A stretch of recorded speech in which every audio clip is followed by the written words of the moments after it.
Oh, tapi overall tuh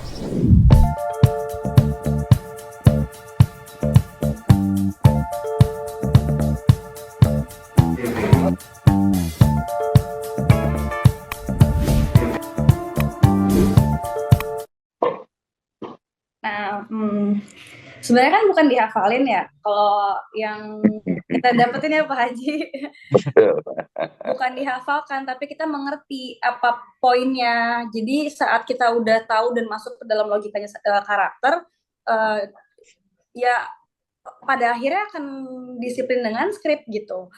Cuman kalau aku pribadi kesulitannya bahkan sampai sekarang itu diartikulasi aja sih. Tapi alhamdulillah sekarang udah mulai membaik meskipun masih tetap harus dilatih terus-terusan karena kan banyak bahasanya Mentari yang bukan bahasanya Naimah gitu. Jadi ada beberapa kata yang aku belum biasa untuk mengucapkan. Akhirnya jadi ada artikulasi yang mungkin belibet atau gimana gitu. Cuman ya alhamdulillah dari teman-teman juga ngasih beberapa masukan supaya aku bisa lebih melatih gitu. Itu sih kalau dari aku. Bener sih kalau buat menghafal kita emang Pak Haji nggak pernah mengajarkan kita untuk menghafal tapi memahamin apa yang kita baca gitu. Dan kalau kita sering membaca juga otomatis kita memahamin peristiwanya, otomatis aksi reaksi yang dikeluarkan dari sang tokoh bakal tepat sama yang sesuai yang sama yang ada di skrip gitu. Dan untuk kendalanya nggak cuma Naima sih, aku juga mengalami artikulasi itu yang menjadi kendala utama bagi aku sih. Aku kurang lebih sama sih seperti yang disampaikan sama anak-anak. Karena untuk membentuk habit yang baik adalah harus masuk ke dalam cerita itu, dan secara skenario kan karena Pak Haji langsung terjun ke penulisan, mau gimana pun kita harus menghargai tulisan itu dengan baik agar apa yang disampaikan juga baik dan bisa didengarkan oleh penonton gitu. Kurang lebih sama, cuman aku lebih senang sih sebenarnya dengan skrip yang harus sama gitu uh, karena kan skripnya tuh bener-bener dipikirin kan, dibikinnya tuh bukan cuma sekadar asal nulis aja, tapi bener-bener setiap dialog itu dibaca dan bener-bener di uh, dipikirin dengan baik gitu loh, titik komanya semuanya. Jadi aku merasa sebagai aktor aku kerjaannya udah setengah jadi, udah setengah jalan, aku tinggal ngejalanin aja gitu loh. Jadi enak, aku seneng banget dengan penulisan-penulisan ini gitu loh.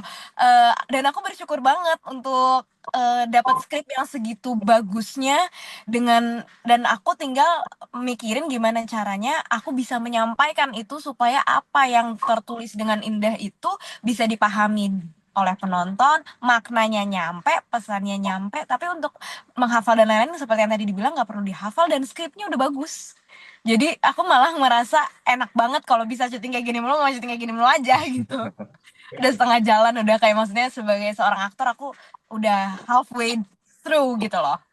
Skripnya semua selalu penuh dengan hikmah, selalu penuh dengan pembelajaran yang pastinya bisa dipetik dan pastinya kalau orang-orang pintar yang nonton dia akan meniru gitu loh apa yang diomongin dan akan terbentuk sebuah kesadaran-kesadaran gitu loh. Oh iya juga ya gitu. Kadang karena aku juga kalau baca tuh kayak iya juga ya gitu sendiri. Jadi aku memang selalu suka banget baca skripnya karena memang ditulis well written banget.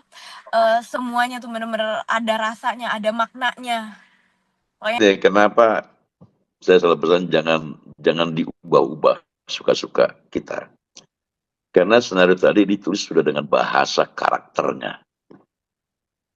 Jadi biasanya pemain-pemain di lapangan mengubah dialog-dialog tadi sesuai dengan dialog yang biasa dia ucapkan. Kalau ini nggak boleh.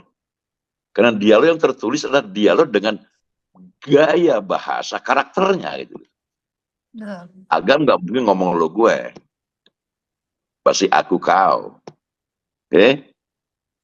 Jadi sudah ditulis dengan gaya bahasanya. Jadi kalau dirubah-rubah dengan gaya bahasa pribadinya, itu bukan karakternya.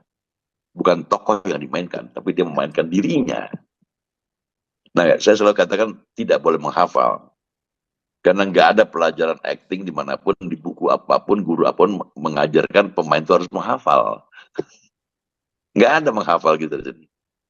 Nggak ada yang saya ajarkan menghafal. Dan sekali action, bukanlah ucapan, bukanlah gerakan, bukanlah gerak-gerik. Action adalah pikiran dan perasaan apa yang mendorong lahirnya ucapan, lahirnya gerakan, dan lahirnya gerak-gerik. Jadi yang harus diketahui, dimengerti pikiran dan perasaan sang tokoh. Kenapa dia mengucapkan itu? Kenapa dia berdiri? Perasaan apa yang mendorongnya berdiri? Pikiran apa yang mendorong dia harus melotot? Kalau sudah tahu itu, pikiran perasaan yang mendorong dia melakukan itu, nggak perlu dihafal dia tadi. Baca saja cukup, dia akan masuk sendiri di benak kita. Karena action bukanlah ucapan, bukanlah gerakan, bukanlah gerak-gerik. Action adalah pikiran dan perasaan yang mendorong lahirnya ucapan, lahirnya gerakan, dan lahirnya gerak-gerik. Ini 2 semester ini pelajaran ini. Artinya memang puasa berbeda kan. Berbeda. Kita nggak bisa ngerokok sembarangan, nggak bisa minum kalau kita haus, kan gitu kan ya.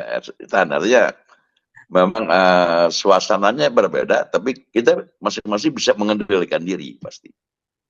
Nggak ada teriak-teriak, marah-marah segala macam gitu kan. Nah, itu pasti bisa lebih. Cuman memang kadang-kadang suka lemas kan, apalagi kalau sitnya banyak kan, lemas terus aus itu terasa kering kan tenggorokan. Tapi ya itulah salah satu makna yang kita harus hadapi dalam menjalankan ibadah puasa. Ya, kalau biasa-biasa aja ya susah juga kita namanya puasa kan. Saya kira ada enaknya dan ada juga tidak enak. Semuanya punya sisi yang dua hal yang berbeda ya. Di bulan Ramadan pun demikian sama. Ya. Jangan sangka enak juga nggak puasa. Syuting. Kadang-kadang emosi kita suka nggak terkendali kan di lapangan tuh. Ada yang salah segala macam.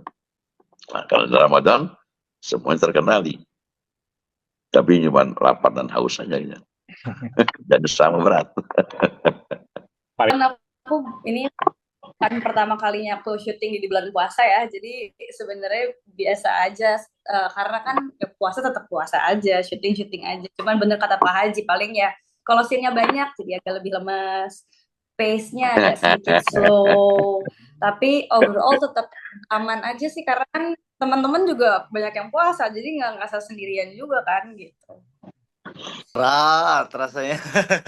Apalagi kalau jam-jam menuju buka puasa tuh kayak aduh kapan kok lama banget ya gitu. Cuman ya tetap dengan tetap semangat untuk tetap menjalani kerjaan secara profesional ya tetap gitu. Tapi kalau udah menuju buka puasa tuh aduh berapa menit lagi ya, lihat jam lagi. Itu doang sih. Pantesan kok lama banget ya. Oh pantesan dari pagi ternyata kerja gitu. Terus kok buka puasa lama banget. Oh ternyata harus sabar lagi, lebih sabar lagi. Jadi emang diuji secara kesabaran. Terus kayak harus lebih tenang lagi, jangan gerasa kerusuk gitu loh. Makanan tuh datang kan jam 5 gitu. Makanya kayak udah ngeliatin dulu, aduh ini makan apa enggak ya. Menarik ya, jalanin bekerja di bulan puasa itu seru sih buat aku. Cuman di jam 9 sampai jam 2 siang masih fine-fine aja, masih baik-baik aja. Tapi kalau udah jam-jam rawon jam 3, jam 4 itu gak boleh berdialog, ngucap memanggil mentari aja kayak tari. Udah mulai seret gitu. Sampai Pak Tito kayak agak mau minum dulu. Enggak Pak Tito, makasih. Enggak makasih, nanggung Pak Tito. Cuman jadi hiburan aja sih. Tapi tetap semangat juga. Gak menjadi beban tapi menjadi suatu ibadah juga buat aku tersendiri sih. Kayaknya aman aja sih selama puasa ini. Aku baru ya 3 hari puasa gitu. Dan emang udah pernah puasa juga. Jadi aman-aman aja. Cuman asal jangan ketemu double aja deh. Aduh, emosinya beneran dapet ya. Ya Allah, itu satu emang bikin emosi aja gitu hidupnya. Double, sasigit ya udah kombinasi 2 menjadikan meledak-ledak itu emosi tuh. Aduh. Jadi harus banyak-banyak sabar gitu, sabar. Ini emang orang-orang antik ya, adanya di museum mereka berdua itu harusnya.